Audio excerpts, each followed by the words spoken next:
उपस्थित सभी सम्मानित पिता तुल बुजुर्ग और नौजवान साथियों, मैं आप सबका तहे दिल से हार्दिक स्वागत करता हूं, अभिनंदन करता हूं साथियों, आभार प्रकट करता हूं साथियों। हेलो, माननीय राष्ट्रीय अध्यक्ष जी का आगमन हो गया है। समय मिलेगा तो आप लोगों के बीच में अपनी बात को रखूंगा साथियों। सम्मानित साथियों, प्यारे मित्रों, 27 फरवरी को अपनी एक मोटरसाइकिल के सामने वाली बटन दबाकर विजयी बनाने का काम करिएगा साथियों। धन्यवाद सर। हेलो, कृपया हमारे सामने हम लोगों के बीच में आप लोग बैठ जाइए, कह रहे हैं ना, समाजवादी पार्टी के राष्ट्रीय अध्यक्ष और 2022 में भावी मुख्यमंत्री आदरणीय अखिलेश यादव जी का हेलीकॉप्टर आ गया है। आप सभी साथियों से अनुरोध है, जोरदार नारे के साथ स्वागत करिए। अखिलेश यादव जिंदाबाद, अखिलेश यादव जिंदाबाद। और आप लोग बल्लियों से थोड़ा दूर रहिएगा, बल्ली टूटनी नहीं चाहिए, वादा है। पकड़े राज्य, अगर बल्ली टूट जाए तो नौजवान की जिम्मेदारी है, पकड़ लेगा बल्ली। बोलो पकड़ोगे ना? बस बल्ली नहीं टूटनी चाहिए। हम लोग के बीच में समाजवादी पार्टी के राष्ट्रीय अध्यक्ष माननीय अखिलेश यादव जी आ गए हैं और हमारे बीच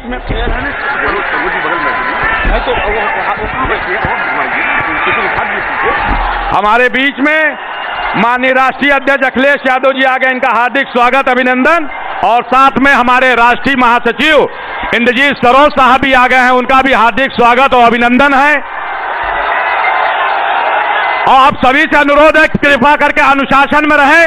अखिलेश यादव जिंदाबाद, अखिलेश यादव जिंदाबाद, अखिलेश यादव जिंदाबाद, अखिलेश यादव जिंदाबाद, हाकिम लाल बिन जिंदाबाद, अखिलेश यादव जिंदाबाद, अखिलेश यादव जिंदाबाद। ये जो छत पे लड़के खड़े हैं, आप लोग उतर जाइए, छत बहुत जर्जर है। ये छत वाले बच्चे उतर जाओ, बहुत जर्जर छत है। अखिलेश यादव जिंदाबाद, अखिलेश यादव जिंदाबाद, अखिलेश यादव जिंदाबाद, अखिलेश यादव जिंदाबाद, माननीय अखिलेश यादव जिंदाबाद। आप लोग एकदम अनुशासन में रहेंगे, हाथ जोड़ रहा हूं, अनुशासन में रहिए।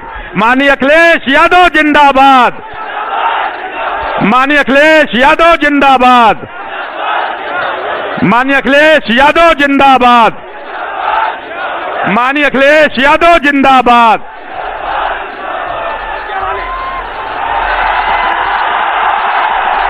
अखिलेश यादव जिंदाबाद, अखिलेश यादव जिंदाबाद, अखिलेश यादव जिंदाबाद, अखिलेश यादव जिंदाबाद। आप लोग बैरिकेडिंग मत तोड़िए, आप सभी से अनुरोध है, बैरिकेडिंग मत तोड़िए। अखिलेश यादव जिंदाबाद, अखिलेश यादव जिंदाबाद। हंडिया की धरती पर स्वागत है, हंडिया की धरती पर स्वागत है। अखिलेश यादव जिंदाबाद, अखिलेश यादव जिंदाबाद, अखिलेश यादव जिंदाबाद। देखिए बल्ली तोड़ रहे हैं आप लोग, पीछे रहिए, बल्ली मत तोड़िए। यूथ के बच्चे, आप लोगों ने वादा किया बल्ली नहीं तोड़ेंगे आज। अब मैं समाजवादी पार्टी के राष्ट्रीय महासचिव पदम आदरणीय इंद्रजीत सरोज साहब को आमंत्रित करता हूं, आए और अपनी बात को रखें। आदरणीय इंद्रजीत सरोज साहब। बहुत बहुत धन्यवाद संचालक महोदय। हंडिया के इस कार्यक्रम में समाजवादी पार्टी के राष्ट्रीय अध्यक्ष एवं पूर्व मुख्यमंत्री उत्तर प्रदेश आदरणीय अखिलेश यादव जी का स्वागत एवं अभिनंदन करता हूं। सम्मानित हंडिया के भाइयों एवं बहनों, ये चुनाव हम सबके भविष्य का चुनाव है, किसानों के भविष्य का चुनाव है, नौजवानों के भविष्य का चुनाव है, महिलाओं के भविष्य का चुनाव है, हम सबके भविष्य का चुनाव है। इस चुनाव को जीतना बहुत जरूरी है। भारतीय जनता पार्टी जो जुमलेबाजों की पार्टी है, धोखेबाजों की पार्टी है, जिन्होंने झूठ बोल करके देश में 2 बार सरकार बना लिया, प्रदेश में सरकार बना लिया, लेकिन केवल नौजवानों को लाठी देने का काम किया, बेरोजगारी फैलाने का काम किया, महंगाई बढ़ाने का काम किया, छुट्टा जानवरों से खेतों को चरवाने का काम किया। इसलिए संकल्प लीजिए हंडिया के लोगों कि अब की बार सब लोगों को हाकिम लाल बिंद बन करके माननीय राष्ट्रीय अध्यक्ष जी के सम्मान को बढ़ाना है और साइकिल की बटन दबाकर भाई हाकिम लाल यादव हाकिम लाल बिंद जी को जिताना है और माननीय अखिलेश यादव जी को मुख्यमंत्री बनाना है। बहुत बहुत धन्यवाद साथियों। अब मैं प्रातः स्मरणीय हम सबके भाग्य विधाता और समाजवादी पार्टी के राष्ट्रीय अध्यक्ष, हम गरीब मजलूम नौजवानों के नेता और देश की वरिष्ठ आदरणीय अखिलेश यादव जी का आमंत्रित आए और अपनी बात को रखें। माननीय अखिलेश यादव जिंदाबाद।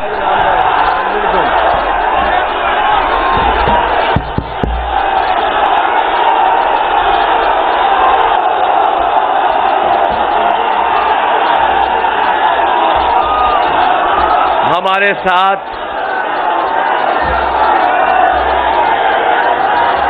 मंच पर समाजवादी पार्टी के राष्ट्रीय महासचिव इंद्रजीत सरोज जी, समाजवादी पार्टी के जिलाध्यक्ष योगेश यादव जी, मंच पर उपस्थित विद्रोही धनपति राम मौर्य जी, मुश्ताक अहमद काजमी जी, राम मिलन यादव जी, निधि यादव, रमाकांत बंगाली विश्वकर्मा जी, सुरेश मौर्य जी, प्रकाश चंद्र त्रिपाठी जी, संजय मौर्य, कमलेश गुप्ता, मोहनलाल प्रजापति, रंजीत बिन, मालती यादव और जिनकी अध्यक्षता में ये कार्यक्रम हो रहा है, हमारे अध्यक्ष आदरणीय खुर्शीद खां साहब, अतर यादव जी और बड़ी संख्या में हमारे सभी समाजवादी नेता जो मंच पर हैं। यहाँ पर इस सभा में उपस्थित हमारे आदरणीय बुजुर्ग, माताएं, बहनें, नौजवान साथी और पत्रकार बंधुओं, ये जोश देख करके लग रहा है कि इस बार यहाँ के लोगों ने चुनाव की हवा को समझ लिया है। चुनाव की हवा को यहाँ के लोग पहले ही समझ चुके हैं। इस बार डबल इंजन की सरकार की यहाँ की जनता झूठ की पटरी को उखाड़ फेंकने के लिए तैयार है। लगता है यहाँ तो पहले से ही लोग तैयार है सरकार को हटाने के लिए। इसलिए मैं आप सबसे निवेदन और अपील करने आया हूं कि समाजवादी पार्टी के प्रत्याशी हाकिम लाल बिंद को ऐतिहासिक वोटों से जिताने का काम करना और बगल में ही हमारी दूसरी विधानसभाएं हैं, उनमें भी मदद करना। साथ ही साथ पूर्व विधायक अंसार हैं, इनकी भी मदद करना। पहले, दूसरे, तीसरे, चौथे चरण में ही जनता ने समाजवादी पार्टी और गठबंधन को बहुमत दे दिया है। पहले चरण, दूसरे चरण, तीसरा चरण और चौथे चरण में ही उत्तर प्रदेश की जनता ने समाजवादी पार्टी और गठबंधन के लोगों को बहुमत की सरकार का फैसला सुना दिया है। अब आपकी जिम्मेदारी बनती है कि इस बार ऐतिहासिक बहुमत की तरफ समाजवादी पार्टी को लेकर के जाएं। मैं प्रयागराज के अपने नौजवानों का बहुत बहुत धन्यवाद देना चाहता हूं। ये प्रयागराज के हमारे नौजवान 5 साल से इंतजार कर रहे थे इनका भाग्य बदलेगा, लेकिन 5 साल इंतजार में कट गए हैं। अब आने वाले 5 साल ये इंतजार नहीं करना चाहते हैं। समाजवादी पार्टी के चुनाव चिन्ह साइकिल की बटन दबा करके इस सरकार को उखाड़ फेंकना चाहते हैं। वैसे तो हमारे मुख्यमंत्री ने प्रयागराज का ये नया नाम रखा है, इलाहाबाद का। इलाहाबाद का नया नाम प्रयागराज, लेकिन उतना ही भारतीय जनता पार्टी के बाबा मुख्यमंत्री के कार्यकाल में बदनाम हुआ है। चाहे वो कुंभ का घोटाला हो, चाहे नौजवानों पर लाठी चली हो, और चाहे यहां के लोगों ने गंगा में बहती हुई लाशों को देखा हो। नाम जरूर बदल दिया, लेकिन बदनामी भी उतनी ही सरकार ने कराई है। हमारे प्रयागराज को उतना ही सरकार ने बदनाम किया है। यहाँ के लोग कैसे भूल सकते हैं कि जिस समय कोरोना आया, बीमारी आई, यहाँ के मजदूर भाई पैदल पैदल चल करके आए थे। कोई गुजरात से, कोई महाराष्ट्र से, कोई पंजाब से, हरियाणा से, जो कुछ उनके पास सामान था वो लेकर के आए। इस सरकार ने कोई मदद नहीं की, उनको अनाज छोड़ दिया। अगर कोई मजदूरों की मदद कर रहा था तो वो समाजवादी लोग थे, उनकी मदद करने का काम कर रहे थे।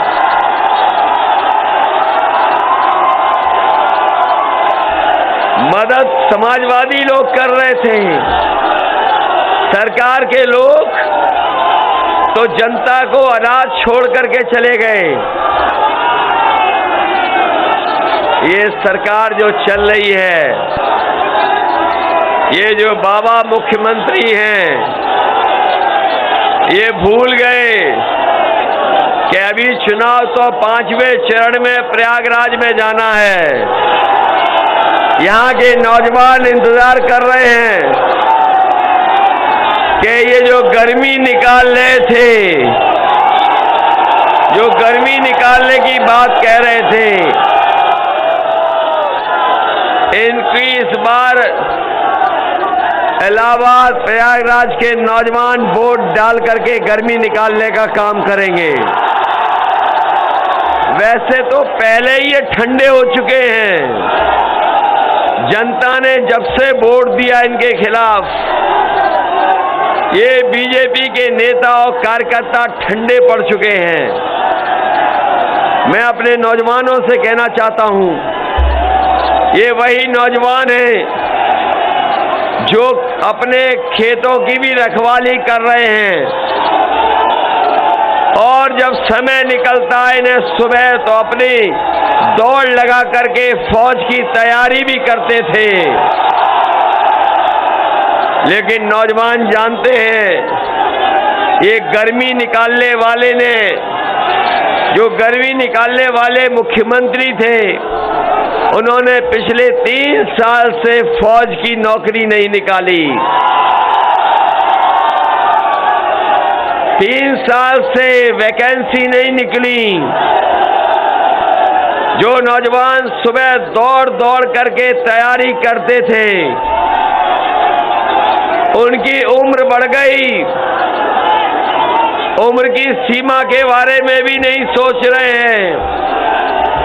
जो लोग झूठ बोल रहे हैं, भर्ती के नाम पर उनके मुंह में ताले लगे हुए हैं। फौज की भर्ती के नाम पर न केवल उनके मुंह में ताले हैं, बल्कि भारतीय जनता पार्टी की सरकार के जो पदों पे मंत्री बैठे हैं, उन्होंने भी लोहे की चैन से लगा करके ताले लगाए हुए हैं। फौज की भर्ती नहीं हो रही है, न फौज के जो बड़े बड़े भर्ती के आयोजन होते थे, 3 साल से रुका पड़ा है। उम्र बढ़ गई है।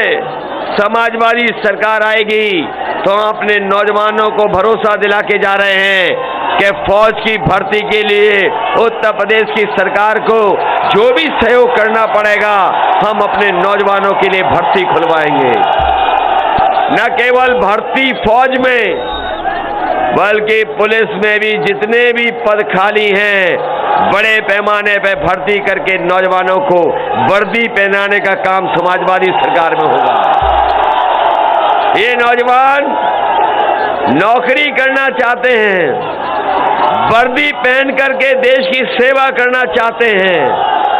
इस सरकार ने न नौकरी दी और न इन नौजवानों को भर्ती दी है, न वर्दी दी है। पिछले 3 साल से इंतजार और 11 लाख पद खाली हैं उत्तर प्रदेश की सरकार में, वो भी पद अभी नहीं भरे गए हैं। बताओ, पद भरे गए हैं क्या? पद नहीं भरे गए, पद खाली हैं। समाजवादी पार्टी ने अपने मैनिफेस्टो में लिखा है, सरकार आएगी तो 11 लाख पदों को भर करके नौजवानों को नौकरी देने का काम समाजवादी सरकार में होगा। इधर मैं देख रहा हूं नौजवानों के हाथ में बड़े स्मार्टफोन दिखाई दे रहे हैं। कहीं ऐसा तो नहीं है कि बाबा मुख्यमंत्री आए हो चुपचाप बांट के चले गए हो? क्या ये बाबा मुख्यमंत्री के दिए हुए स्मार्टफोन है?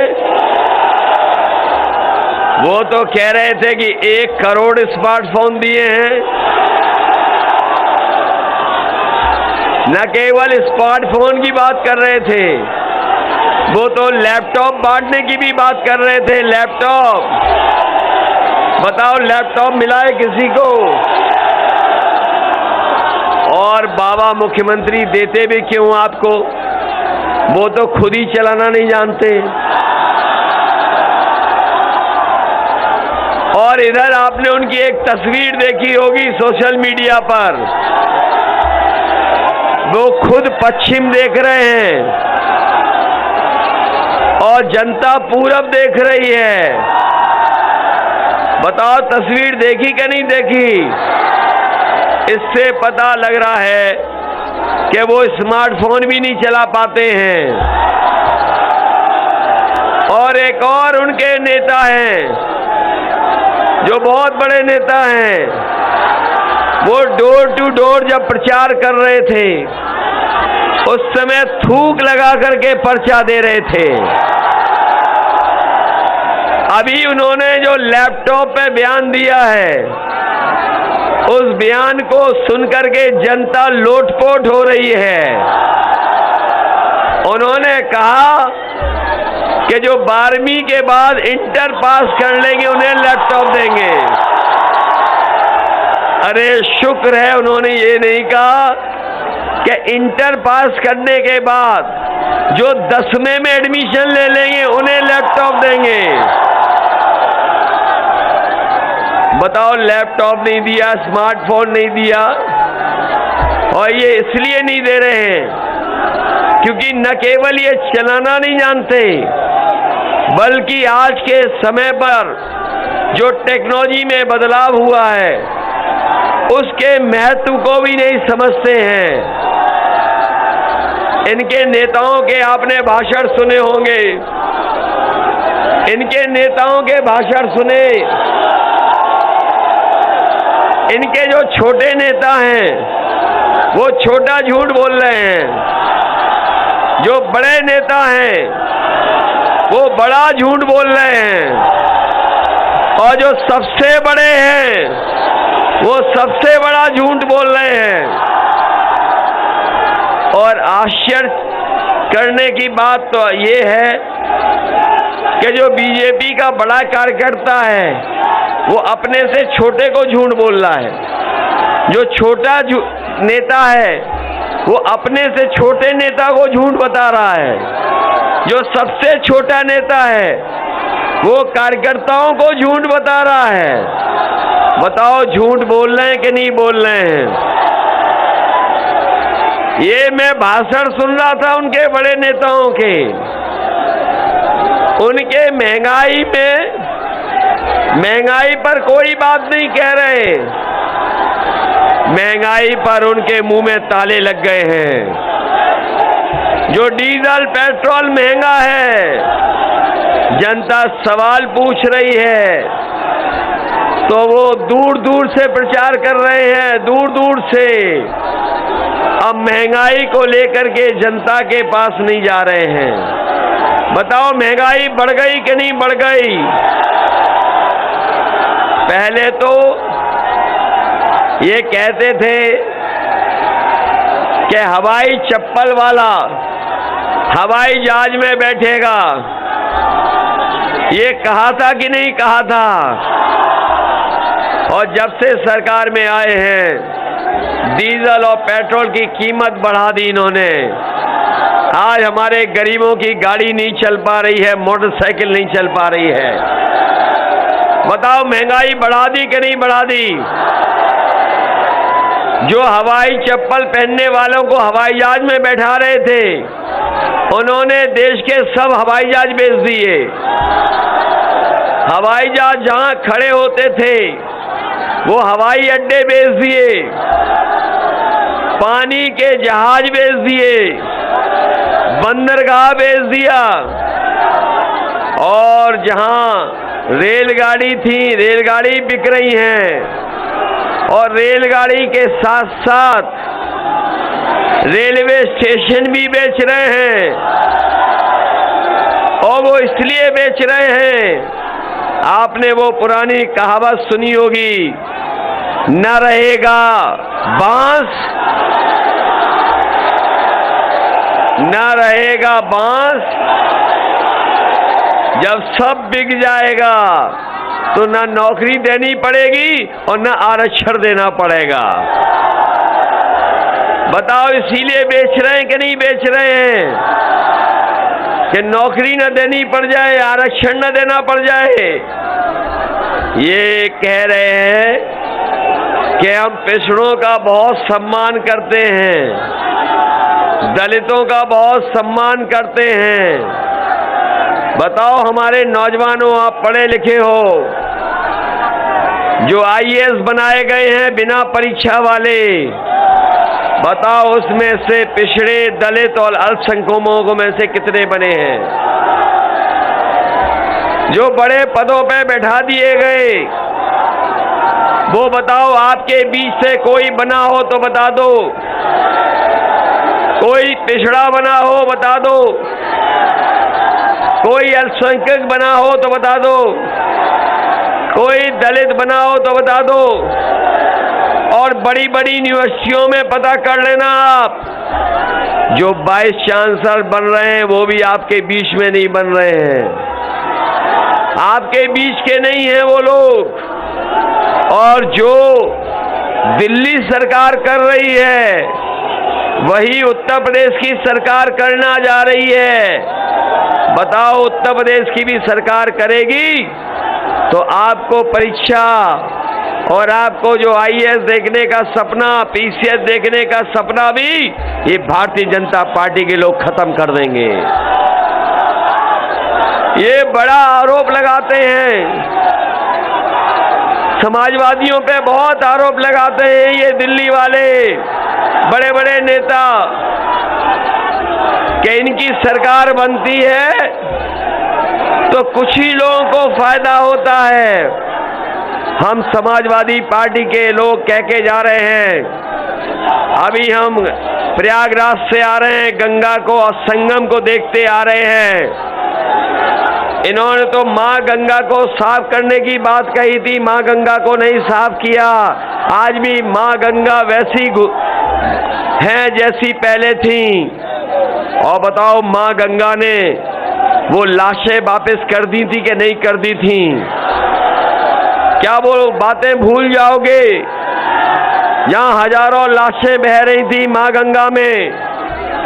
मैं यहाँ प्रयागराज में आया हूँ और प्रयागराज की पवित्र धरती है, ये आध्यात्म की धरती है।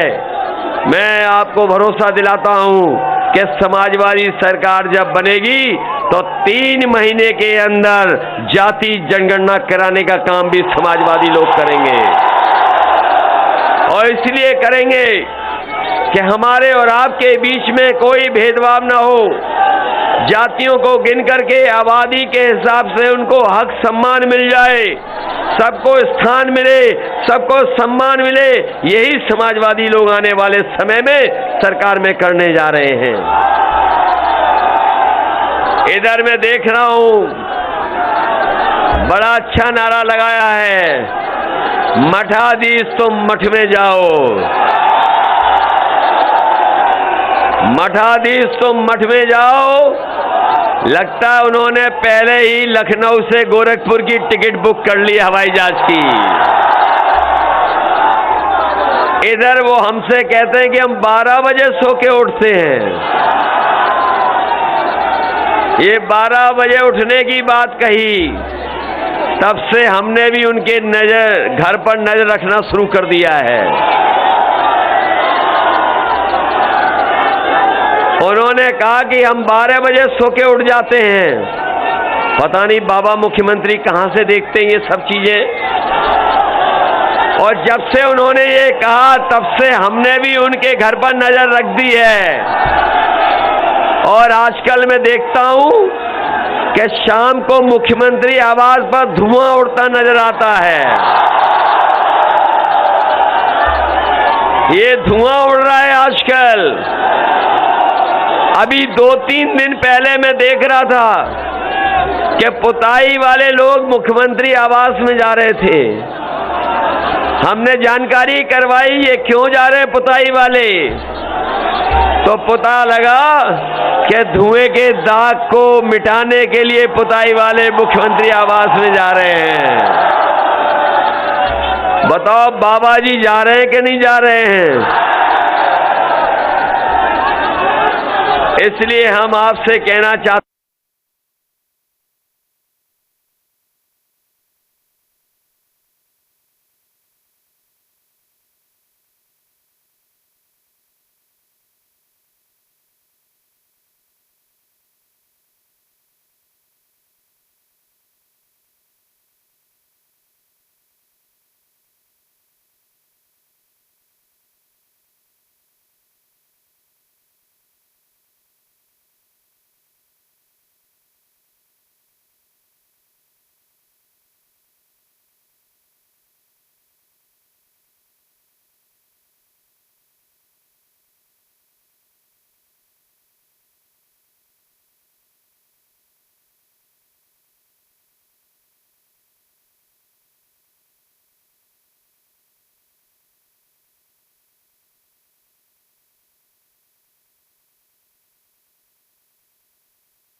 करने का काम, बीपीएड और दरोगा भर्ती में मदद करने का काम समाजवादी लोग करेंगे।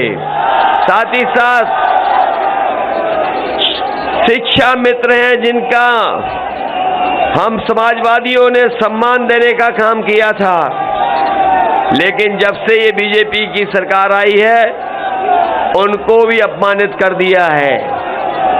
समाजवादी पार्टी ने अपने मैनिफेस्टो में लिखा है कि सरकार बनेगी तो इनको भी सम्मान दे करके नौकरी देने का काम होगा समाजवादी सरकार में। इधर इन्होंने पढ़ाई चौपट कर दी है। बच्चों की पढ़ाई चौपट है कि नहीं है? कहीं पढ़ाई नहीं हो पा रही है।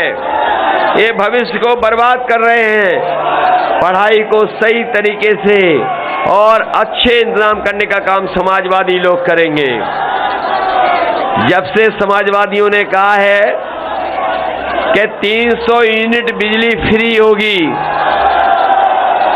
बीजेपी के लोगों की बत्ती गुल हो गई। उसके बाद न केवल 300 यूनिट फ्री बिजली होगी, बल्कि हमारे किसानों के लिए सिंचाई की भी बिजली मुफ्त होगी, एक भी पैसा नहीं देना पड़ेगा।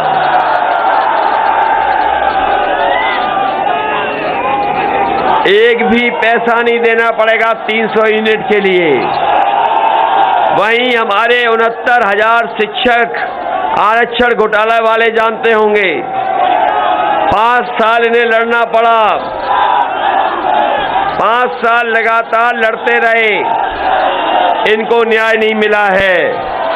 समाजवादी सरकार बनेगी तो आरक्षण घोटाले को ठीक करके जो अभ्यर्थी हैं उनको चयनित करने का काम भी समाजवादी सरकार में होगा। इन रोजगार सेवकों को भी बर्बाद कर दिया और 11 लाख में सबसे ज्यादा शिक्षा विभाग में नौकरी खाली है। चाहे हमें नई भर्ती भी करनी पड़ेगी, नए शिक्षकों को भी, और अपने तमाम लोगों को मौका देना पड़ेगा, तो नई व्यवस्था लगा करके उनको सम्मान देने का काम और नौकरी देने का काम समाजवादी सरकार में होगा। बेटियों की पढ़ाई केजी से लेकर के पीजी तक फ्री होगी।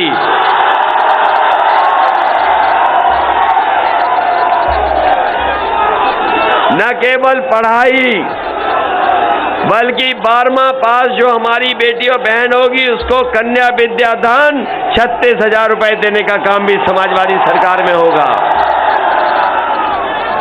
पहले समाजवादी पेंशन देते थे माताओं बहनों को, 500 रुपए दे रहे थे। इस बार जो समाजवादी सरकार बनी तो 1,500 और साल का 18,000 रुपए देने का काम करेंगे। हमारे घोषणा पत्र में किसान, व्यापारी, नौजवान, हर वर्ग के लिए हम लोगों ने चीजें रखी हैं। वहीं हमारे कर्मचारियों की बहुत पुरानी मांग रही कि पुरानी पेंशन बहाल हो। समाजवादी पार्टी ने तय कर लिया है कि सरकार बनने पर पुरानी पेंशन को बहाल करने का काम होगा। इसलिए साथियों, आपसे हम विशेष निवेदन करने आए हैं, अपील करने आए हैं कि ये चुनाव कोई छोटा मोटा चुनाव नहीं है। ये देश का सबसे बड़ा चुनाव है। बताओ, देश का सबसे बड़ा चुनाव होने जा रहा है कि नहीं होने जा रहा है? और बीजेपी के सब नेता आ गए कि नहीं आ गए? न केवल इनके नेता आ रहे हैं, बल्कि बड़ी बड़ी संख्या में इनके नेता और कार्यकर्ता दूसरे प्रदेशों में भी चल करके आ रहे हैं। हरियाणा से, पंजाब से, गुजरात से, महाराष्ट्र से बहुत चल करके आए हैं। लेकिन इधर देखा उन्होंने हवा का रुख, तो कपड़ों का रंग बदल करके उत्तर प्रदेश को छोड़ करके जा रहे हैं। इसलिए मैं कहना चाहता हूं, जहां ये उत्तर प्रदेश के खुशहाली का चुनाव है, वहीं हमारे लोकतंत्र को बचाने का भी चुनाव है। जो लोग जागरूक लोग हैं, समझदार लोग हैं, वो जानते होंगे ये चुनाव संविधान बचाने का भी है। और ऐसा समय हम लोगों ने देखा जिस समय किसान आंदोलन कर रहे थे, इस सरकार को कोई परवाह नहीं रही। 700 से ज्यादा किसान शहीद हो गया, लेकिन सरकार ने कोई परवाह नहीं की। जैसे ही चुनाव आया पंजाब का, उत्तर प्रदेश का, इन्होंने काले कानून वापस लेने का काम किया। केवल वोट के लिए कानून वापस लिया है। ये सरकार के लोग किसानों की जमीन छीनना चाहते हैं, गरीबों की जेब से पैसा निकाल करके अमीरों की तिजोरी भरना चाहते हैं।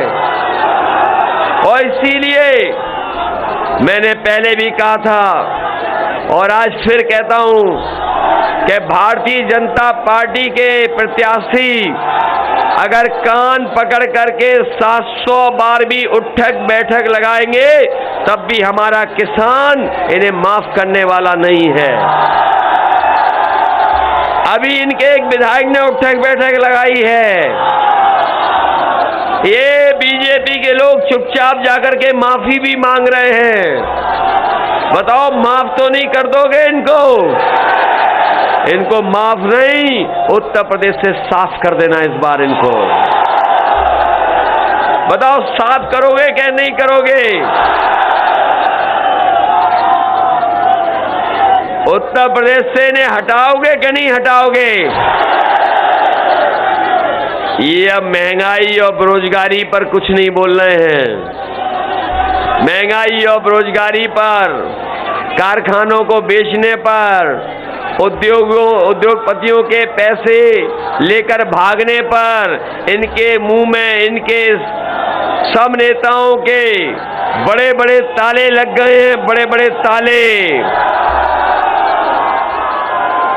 इस बार मुझे भरोसा है प्रयागराज की जनता भारतीय जनता पार्टी का दरवाजा बंद कर करके ताला लगा देगी।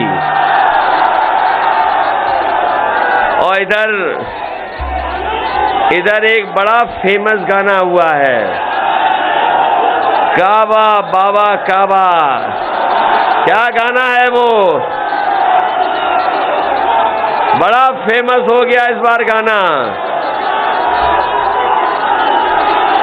लेकिन इस बार जनता ने भी कह दिया है बाय बाय बाबा बा। बताओ बाय बाय कर दोगे इनको कि नहीं कर दोगे? बाय बाय बाबा बा। कहां भेजोगे इन्हें? बोलो भेजोगे उन्हें कि नहीं भेजोगे? इसलिए याद रखना, ये चुनाव आपके भविष्य का भी है, ये चुनाव आपके भविष्य का भी है। 5 साल इंतजार किया, अब आपको वोट डालने का मौका मिल रहा है। बताओ वोट डालोगे कि नहीं डालोगे? वोट डालने से भर्ती खुलेगी, वोट डालने से नौकरी मिलेगी, वोट डालने से आपको एम्बुलेंस मिलेगी गरीबों की मदद के लिए, वोट डालने से 11 लाख नौकरियों के ताले खुल जाएंगे जो बाबा जी ने बंद किए हुए हैं। इसलिए मदद करिए, हमारे हाकिम लाल बिंद जी की मदद करना। बताओ इनकी जिताओगे कि नहीं जिताओगे? और हमारे दूसरे प्रत्याशी हैं अंसार साहब, इनकी मदद करोगे कि नहीं करोगे? फाफामोश से हम नहीं जा पा रहे उनके यहाँ पर क्योंकि समय कम है। इधर चुनाव कई चरणों में हो रहा है, हर चरण में समय कम है, विधानसभा ज्यादा है, इसलिए हम नहीं पहुंच पा रहे हैं। ये आपकी अब जिम्मेदारी बनती है, जहां आप समाजवादी पार्टी के प्रत्याशी हाकिम लाल बिंद जी की मदद करोगे, वहीं हमारे समाजवादी पार्टी के दूसरे प्रत्याशी अंसार साहब, इनकी भी मदद कराने का काम करना।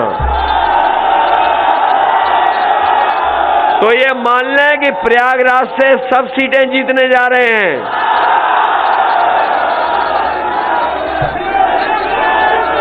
सरकार बनानी है कि नहीं बनानी है?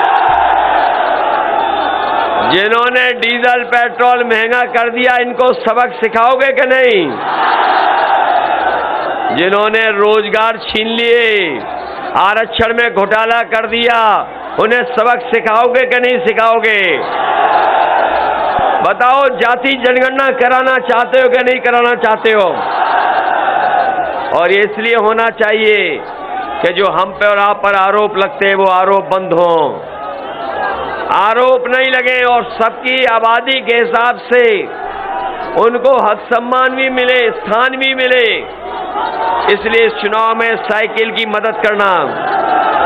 मैं अपने और जो भीम सेना के लोग हैं इनका भी धन्यवाद देते हैं। कई संगठन के लोग समाजवादी पार्टी की मदद कर रहे हैं, मैं उन संगठनों की भी मदद के लिए धन्यवाद देता हूं। मंच पर हमारे बड़ी संख्या में नेता हैं। मैं उनसे भी अपील करता हूं कि इस चुनाव में हमारी मदद करिए सरकार बनाने के लिए। ये बीजेपी के लोगों ने जनता को धोखा दिया, जनता ने भरोसा करके इनकी सरकार बनवाई। ये डबल इंजन की सरकार, ये डबल झूठ बोलती है। इस बार डबल झूठ बोलने वाली सरकार की यही जनता पटरियां उखाड़ने का काम करेगी। इसलिए आप साइकिल का चुनाव चिन्ह मत भूलना। साइकिल को तो नहीं भूल जाओगे। ये लोग, जो लोग जनता का मूड देख लिए हैं, वो साइकिल से घबरा गए हैं। जो साइकिल से घबरा रहे हैं, वो कितने घटिया बयान दे रहे हैं। और वो घटिया बयान इसलिए दे रहे हैं कि जनता ने इनकी खटिया खड़ी कर दी है। जिनकी हो गई खटिया खड़ी, वही दे रहे हैं बयान घटिया। इसलिए मदद करिए, साइकिल को दौड़ाइए और रफ्तार बढ़ाइए। बहुत बहुत धन्यवाद आप सबका, बहुत बहुत धन्यवाद।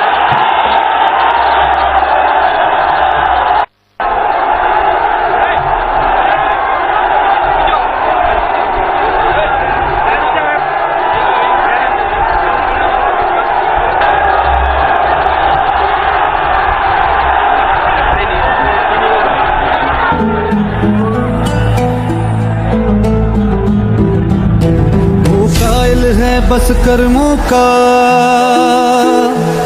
सम्मान करे सब धर्मों का। वो साथी है मजदूरों का, वो साहस है मजबूरों का। हमदर्द जवानों का है वो, और दोस्त किसानों का है वो। इंसाफ है उसकी आंखों में, वो एक है सचमुच लाखों में। वो धूप में साया बनता है, अब उसके पीछे जनता है। 10 मार्च को चमकेगा तारा अपने उत्तर प्रदेश का। स्वागत है 10 मार्च को अखिलेश का। स्वागत है 10 मार्च को अखिलेश का। स्वागत है 10 मार्च को अखिलेश का। स्वागत है 10 मार्च को अखिलेश का।